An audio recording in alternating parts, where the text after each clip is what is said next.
ಕರಾವಳಿ ಭಾಗದಲ್ಲೂ ಮಳೆ ಅಬ್ಬರಿಸ್ತಾ ಇದ್ದು ಸಮುದ್ರದ ಅಲೆಗಳ ಅಬ್ಬರಕ್ಕೆ ಬೋಟ್ಗಳು ಕೊಚ್ಚಿ ಹೋಗಿದೆ. ಕಾರವಾರದ ಕಡಲ ತೀರದಲ್ಲಿ ಈ ಘಟನೆ ನಡೆದಿದ್ದು ಸಮುದ್ರದ ಅಬ್ಬರದ ಅಲೆಗಳು ತೀರ ಪ್ರದೇಶವನ್ನು ಆವರಿಸಿದೆ.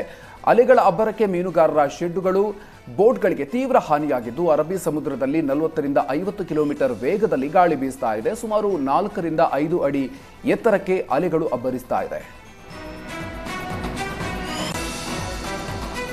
ಮಲೆನಾಡು ಭಾಗದಲ್ಲಿ ಧಾರಾಕಾರ ಮಳೆಯಾಗ್ತಾ ಇದ್ದು ಹೊದಕೋಟೆಯಲ್ಲಿ ಮನೆಯೊಂದು ಕುಸಿದು ಬಿದ್ದಿದೆ. ಎಚ್.ಕೆ. ವಾಸು ಅನ್ನೋರ ಮನೆ ಕುಸಿತ ಆಗಿದ್ದು ಸ್ಥಳಕ್ಕೆ ಕಂದಾಯ ಇಲಾಖೆ ಅಧಿಕಾರಿಗಳು ಭೇಟಿ ನೀಡಿ ಪರಿಶೀಲನೆ ನಡೆಸಿದ್ರು.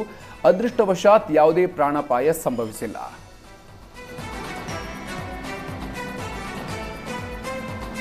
ಕಾಂಗ್ರೆಸ್ನಲ್ಲಿ ಮತ್ತೊಮ್ಮೆ ಶಾಸಕರು ವರ್ಸಸ್ ಸಚಿವರ ಸಂಘರ್ಷ ತಾರಕಕ್ಕೇರಿದೆ.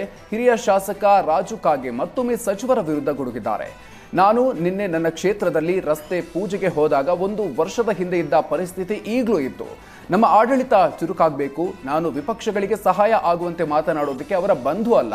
ನನಗೆ ಏನು ಬೇಕೋ ಅದನ್ನು ಮಾತನಾಡಿದ್ದೀನಿ. ನಾನು 800 ಕಿಲೋಮೀಟರ್ ದೂರದಿಂದ ಬರ್ತೀನಿ.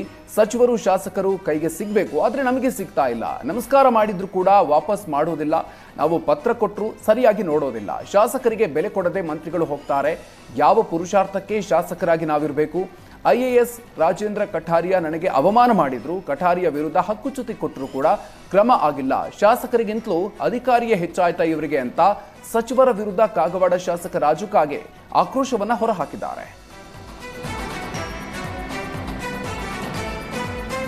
ಅಂಬೇಡ್ಕರ್ ಆವಾಸ್ ಯೋಜನೆಯಲ್ಲೂ ಭ್ರಷ್ಟಾಚಾರದ ಆರೋಪ ಕೇಳಿಬಂದಿದೆ. ವಿಜಯಪುರ ಜಿಲ್ಲೆ ಸಿಂದಗಿ ತಾಲೂಕಿನ ರಾಂಪುರ PA ಗ್ರಾಮ ಪಂಚಾಯತ್ ವ್ಯಾಪ್ತಿಯಲ್ಲಿ ಬಡವರಿಗೆ, ದಲಿತರಿಗೆ ಮನೆಗಳನ್ನು ನೀಡೋದಕ್ಕೆ 40,000 ಹಣ ಪಡೆದಿದ್ದಾರೆ ಅನ್ನೋ ಆರೋಪ ಕೇಳಿಬಂದಿದೆ. ಗ್ರಾಮ ಪಂಚಾಯತಿಯ ಕೆಲ ಸದಸ್ಯರ ವಾಟ್ಸ್ಆಪ್ ಚಾಟ್ನ ಆಡಿಯೋಗಳು ವೈರಲ್ ಆಗಿದೆ. ಪಂಚಾಯತ್ ಸದಸ್ಯರಾದ ಪಿಂಟು ರಾಥೋಡ್ ಹಾಗೂ ಮೊಹಮ್ಮದ್ ಇಂಚಗೇರಿ ಮಾತನಾಡಿರುವಂತಹ ಆಡಿಯೋಗಳು ಬಹಿರಂಗ ಆಗಿದೆ.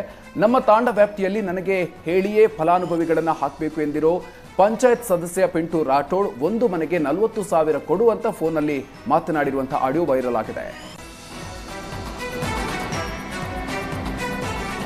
ಮಾಜಿ ಸಿಎಂ ಯಡಿಯೂರಪ್ಪ ರಾಜ್ಯ ಪ್ರವಾಸಕ್ಕೆ ಯತ್ನಾಳ್ ಟ್ವೀಟ್ ಮೂಲಕ ಕಿಡಿಕಾರಿದ್ದಾರೆ. ಪಕ್ಷ ನಡೆಸಲು ಅಸಮರ್ಥರಾಗಿರುವ ವಿಜಯೇಂದ್ರ ತಮ್ಮ ಪೂಜ್ಯ ತಂದೆಗೆ ಪಕ್ಷವನ್ನು ಮುನ್ನಡೆಸಲು ನಿರ್ಧಾರಗಳನ್ನು ಕೈಗೊಳ್ಳೋದಕ್ಕೆ GPA ಕೊಟ್ಟಿದ್ದಾರೆ. ರಾಜ್ಯಾಧ್ಯಕ್ಷರು ಮಾಡಬೇಕಾದ ಪ್ರವಾಸವನ್ನ ತಂದೆಯವರು ಮಾಡ್ತಾರಂತೆ. ಪಾರ್ಲಿಮೆಂಟರಿ ಬೋರ್ಡ್ ಸಭೆಗೆ ಆಹ್ವಾನವಿಲ್ಲದವರು ರಾಷ್ಟ್ರೀಯ ಪಕ್ಷವನ್ನು ಮುನ್ನಡೆಸುವಂತ ಪರಿಸ್ಥಿತಿ ಬಂದಿರೋದು ಶೋಚನೀಯ ಅಂತ ಯತ್ನಾಳ್ ವಾಗ್ದಾಳಿ ನಡೆಸಿದ್ದಾರೆ.